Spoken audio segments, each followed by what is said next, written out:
खबरें विस्तार से। कटिहार गौशाला स्थित रेलवे की 111 एकड़ जमीन पर बन रहे गोल्फ क्लब सह पर्यावरण पार्क को लेकर चल रहे विवाद पर कटिहार के डीआरएम के शर्मा रेल का मंतव्य स्पष्ट करते हुए केबीसी न्यूज को बताया कि यह गोल्फ क्लब न सिर्फ गोल्फ क्लब होगा बल्कि यह पर्यावरण पार्क भी होगा।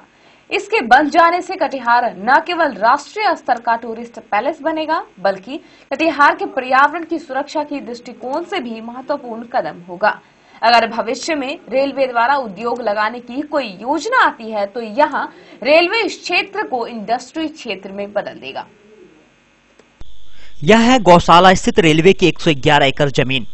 वर्तमान में इस जमीन पर कार्य प्रगति पर है, लेकिन आने वाले समय में यही जमीन राष्ट्रीय स्तर पर कटिहार को टूरिस्ट प्लेस के रूप में पहचान दिलाएगी। इस जमीन पर रेलवे द्वारा गोल्फ क्लब सह पर्यावरण पार्क बनवाया जा रहा है। यह गोल्फ क्लब सह पर्यावरण पार्क राष्ट्रीय मानचित्र पर कटिहार को एक पहचान दिलाएगी।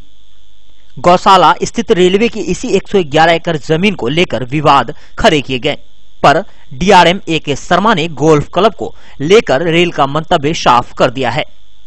गोल्फ क्लब को लेकर उठे विवाद पर जब केबीसी ने पड़ताल की तो डीआरएम ए.के. शर्मा ने केबीसी न्यूज को दिए गए विशेष साक्षात्कार में सभी मुद्दों को स्पष्ट किया।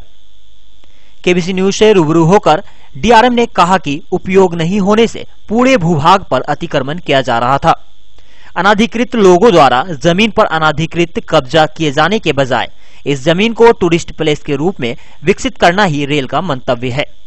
कई वर्षों से उस जमीन का उपयोग नहीं हो रहा था। उस उपयोग न होने की वजह से वहां पर काफी कुछ अनधिकृत कब्जे भी हो गए थे और धीरे धीरे वो जमीन सिकुड़ रही थी। अगर कोई फैक्ट्री लगती है, कोई कारखाना लगता है, कटिहार का विकास होगा बिल्कुल, और उसमें हम लोग भी चाहेंगे कि कोई फैक्ट्री लगे।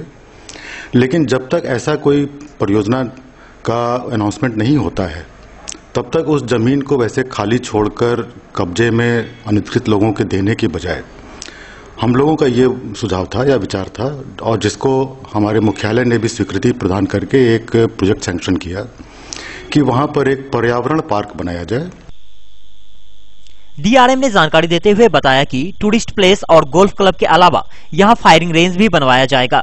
यहां सुरक्षा बल के सैनिक फायरिंग आर्म्स की ट्रेनिंग लेंगे। पर्यावरण पार्क में पार्क के साथ साथ एक वहां पर जो हमारे सैनिक हैं रेल सुरक्षा बल के, उनके लिए फायरिंग रेंज भी बनेगा, जिससे कि उनको अपनी फायर आर्म्स की ट्रेनिंग भी हो पाए, जिसके लिए उनको अभी काफी दूर जाना पड़ता है बंगाल एरिया के लिए। तो वो दो चीजें वहां पर अभी हम लोग बना रहे हैं, और उससे जो रेल की जमीन है जो कि अनधिकृत कब्जे में जा रही थी वो एक सुरक्षित रह पाएगी, जिससे कि भविष्य में उसका इस्तेमाल भी हो पाए। अपने बयान में डीआरएम श्री शर्मा ने कहा कि पर्यावरण पार्क में 10,000 से भी ज्यादा पेड़ लगाए जाएंगे और यहां हरी घास लगाई जाएगी। इस पर्यावरण पार्क में कटिहारवासी आकर खेल सकते हैं और यहां पहुंचकर प्राकृतिक की हरियाली का स्वच्छंद अनुभव प्राप्त कर सकते हैं।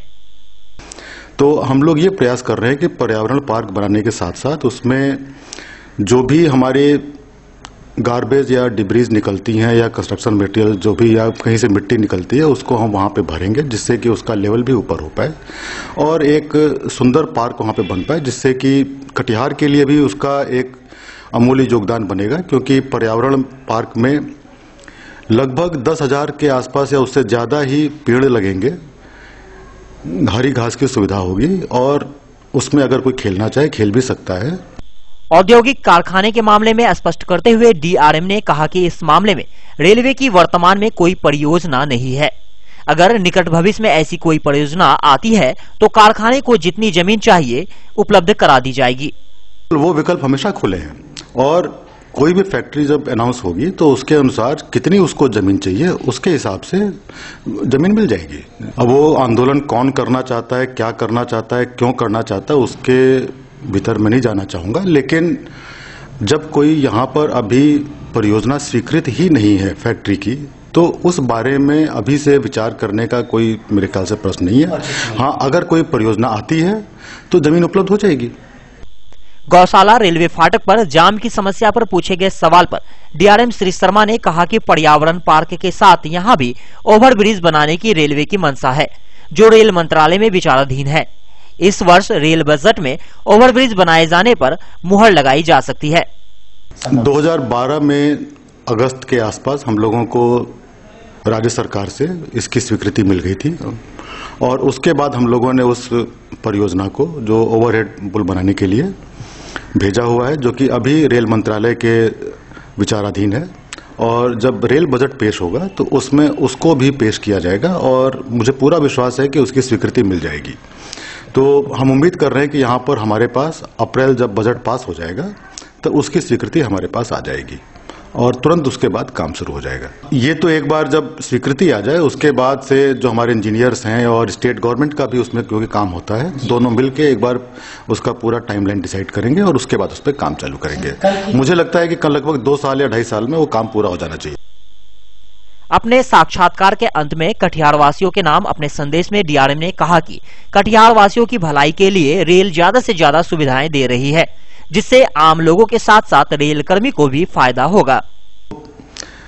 कटिहार की जनता विश्वास रखे कि हम कटिहार की जनता की भलाई के लिए ही काम करेंगे और जैसा कि आप लोग देख भी रहे हैं कि धीरे धीरे रेलवे की सुविधाएं यहां पर बढ़ेंगी और कटिहार की जनता और रेलवे के स्टाफ दोनों का इसमें भला होगा।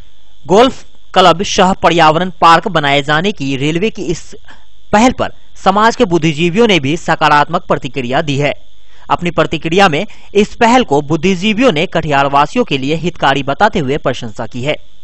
रेलवे की जो 110 एकड़ जमीन है, इससे कटिहार की जनता की भावनाएं जुड़ी हुई है। विगत 25-30 सालों से हम लोग इस पर एक फैक्ट्री लगे इसके लिए संघर्ष करते आए हैं। आज जो ये रेलवे की इस जमीन पर गोल्फ कोर्स प्रस्तावित है, तो मैं इसका इस सोच के साथ स्वागत करना चाहूँगा कि फैक्ट्री तो रेलवे की नहीं लग पाई और जमीन अतिक्रमण करने वालों के पंजों में पड़ती जा रही थी। ऐसी स्थिति में अगर गोल्फ कोर्स भी यहाँ पर होता है तो मैं समझता हूँ कि ये पर्यावरण की दृष्टि से, कटिहार में टूरिज्म को बढ़ावा देने की दृष्टि से ये एक प्रशंसा के लायक कदम है। और इसमें मैं ये बात कहना चाहूँगा कि गोल्फ कोर्स में कहीं कोई भवन तो बनता नहीं है, कोई पक्का कंस्ट्रक्शन नहीं होता है। जमीन पर ही जो है हरियाली लगाई जाती है, लैंडस्केपिंग की जाती है। तो भविष्य में अगर कोई रेलवे या भारत सरकार का कोई उपक्रम या उद्योग यहाँ लगने की बात हो तो उस स्थिति में रेलवे को ये जमीन जो है उद्योग को दे देनी चाहिए। इस बात को ध्यान में रख करके अगर गोल्फ पार्क यहाँ पर लगता है तो निश्चित रूप से ये पर्यावरण के लिए, ग्लोबल वार्मिंग के हिसाब से, टूरिज्म के हिसाब से, लोगों को रोजगार मिलने के हिसाब से यह कदम स्वागत के योग्य है और यथाशीघ्र इस योजना को इम्प्लीमेंट किया जाए। मैं इसका स्वागत करता हूँ। बहुत ही खुशी की बात है कि रेलवे की तरफ से जो इको पार्क का उद्घाटन हो रहा है, महाप्रबंधक आ रहे हैं। जहां कुछ भी नहीं है वहां कुछ तो हो रहा है और हम ऊर्जावान लोग हैं। हम नदी का रुख बदलना जानते हैं, पर शर्त है कि नदी में पानी तो हो।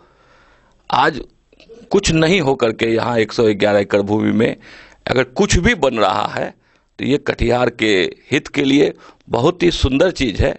और जहाँ तक गोल्फ कोर्स का बात है, सैलानियों की का रुझान हमारे कटिहार की तरफ आने लगेगा।